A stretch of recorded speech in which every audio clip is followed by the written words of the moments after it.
My wife and her best friend accused me of having an affair, then got angry when I didn't have one. I, 31M, and my wife, 29F, had a baby last December. It was a traumatic birth and my wife developed postpartum depression. While she was originally going to go back to work after the birth, she's been struggling enough that we decided to wait until our daughter was a year old and reassess. She has been going to therapy weekly. With my wife home full-time, I've had to work increased hours. This is something we discussed prior to making this decision and she knew this from the start. A few weeks ago, my boss approached me about a project that would require a lot of overtime in a short amount of time. It would both be great financially and for my career. I talked to my wife about it and she agreed that I should say yes to my boss. For the 4 weeks I'd be working on this, my mother-in-law and her best friend, Jessie, 29F, would come help out with some of the duties that I typically do. Jessie is a stay-at-home mom with a 4-year-old and a 2-year-old. She began coming over during the day and would watch the kids with my wife. 3 weeks into the project, it became clear that we'd need a few more weeks to get it together. I went home that night and talked to my wife about it. She said she was okay with it, but got very cold in the days after. It wasn't unusual behavior over the past few months, so I didn't think much about it and tried not to take it personally. During the last week of the project, I got home one night and saw that Jessie was still at the house.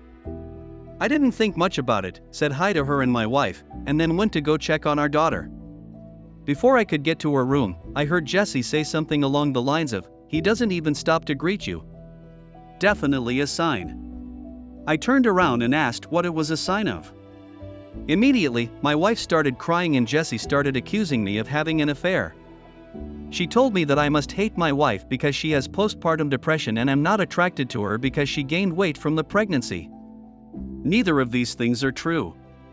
I'm trying my best to help my wife through everything while supporting our family. And I think she looks great how she is right now, she just hasn't wanted to have sex and I haven't pushed. Jessie then demanded to see my phone. I told her no. She told me that's a sign that I'm guilty. I told my wife that I would let her see my phone if she wanted to. She nodded and something inside me broke. I guess it was the thought that she actually believed I was having an affair really got to me. And that she didn't trust me after everything we've been through. Well, she looked through the phone and there was no evidence. Jessie started saying that I deleted the evidence. She started screaming and woke up our daughter, so I told her to get out of the house. Eventually, she left and I went to calm our daughter since my wife was still on the couch crying. When my daughter was asleep again, I sat down by my wife and tried to talk to her about what's been happening. She told me that she's been worried ever since I started working all the overtime. I told her that we'd talked about how good of an opportunity it was and she agreed to letting me take on this project. She said it was very suspicious to increase the length of the project. I told her that sometimes that happens. She wanted more evidence, so I showed her messages and emails with timestamps from work and pay stubs showing the overtime. She said she believed me and was sorry for doubting me, it was just that Jessie had been telling her that these were all signs that I was cheating. I asked her why she believed Jessie more than me, and why she didn't come to me with her concerns. She didn't have a real answer. It's been a couple weeks and the project is over. I actually scaled back and am trying to work a little less than I was before the project so I can spend more time with my wife and daughter. But I feel so burnt out trying to do everything and becoming resentful because in the back of my mind, I know that my wife doesn't trust me. I ask myself, what happens the next time I have a project? Or I have to run errands one day? Or if I have a business trip? Am I going to come back every time to accusations that I'm cheating? I've tried bringing it up a couple times but my wife tells me it's not the time and that she's tired or sad. I try to be mindful of her feelings but I wonder if that means that I can never have any of my own. I'm not sure what to do here. Any advice for how I can move forward? Update number 1, my wife and her best friend accused me of having an affair, then got angry when I didn't have one. Thank you to everyone for all of the advice and support on my previous post. I think a lot of you pointed out what should have been obvious, that I need to get a therapist and start looking after my own mental health. A couple people asked for an update, so I'm giving one, but it's not happy. That night I approached my wife and told her that I was going to find a therapist.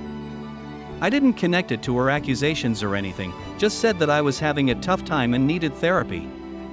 She shrugged and told me to do whatever. Next day, I got home from work and our room and my home office were ripped apart. Things everywhere. Important papers scattered.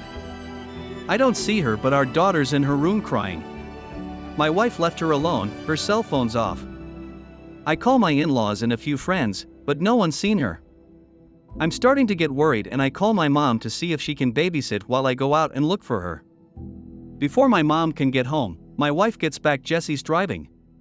Jessie doesn't come in. She hasn't been back in the house since I kicked her out because she was offended by my behavior, but my wife does. She's clearly upset, been crying. I ask what happened. I thought at first the house might have been robbed. She starts screaming at me that I'm being unfaithful and that the therapy is a front so I can meet my mistress. I try to calm her down and tell her that's not true, but she came at me and she hit me. My nose is broken. She kind of realized what she did and sat down on the couch and went comatose, just stared at the wall. I went into my daughter's room and locked the door. Called my mom to tell her what happened. She was already on her way, and my mother-in-law to ask her to come over and take care of my wife. I packed a bag for my daughter and when my mom got there, we left. My wife didn't even look up. We dropped my daughter off with my dad and then went to urgent care for my nose. I got blood all over my mom's new Subaru. My daughter and I are staying with my parents for a while and my wife's staying with hers. I am looking into getting a restraining order against Jessie. My wife and I are separating. I love her, but I won't live with someone who hurts me and who could potentially hurt our daughter. I am not going forward with a divorce yet, with the hopes that my wife will get the treatment she needs and we can work things out. My in-laws told me that they're looking at inpatient treatment at a local hospital. But I also have everything well documented in case of an eventual custody battle. My heart's broken because I know this isn't my wife, this is a sickness in her mind. But I need to keep myself and our daughter safe and give her the space to recover. I'm hoping that this is the right decision. Thanks again, everyone. Edit, thank you all for your feedback. I've talked to my parents after reading your comments and came to the conclusion that for my daughter's protection, I need to file a police report. I am headed to the station now. Update number 2, do I let the woman I fault with my wife's death let her speak at her funeral? TLDR, a woman fed lies to my wife, suffering from postpartum depression, that led to a mental breakdown and her death. She now wants to speak at my wife's funeral. Denying her would start trouble, which I'm not sure would be worth it. There's more context for this situation in my post history. My wife passed on early Monday morning. Convinced by her friend Jessie that I was having an affair that I did not have, she had a mental break, which resulted in my taking our infant daughter and staying with my parents for a while. She was with her parents, who planned on taking her to the hospital for inpatient treatment on Monday. On Sunday night she came to my parents' house and demanded I give her our daughter. Because she had left her alone for several hours the last time she was responsible for her and had gotten physical with me, I refused. I offered to let her come in and spend time with her while my parents and I were present, but she didn't want to come in and wanted to take our daughter with her. She was upset but left eventually. A few hours later, she drove her parents' car into a tree and died. The friend, Jessie, came to see my daughter and me yesterday. After some tears, she told me that she was planning to speak at my wife's funeral. She had already cleared it with my in-laws but was letting me know as a courtesy. I told her she would not be speaking at the funeral.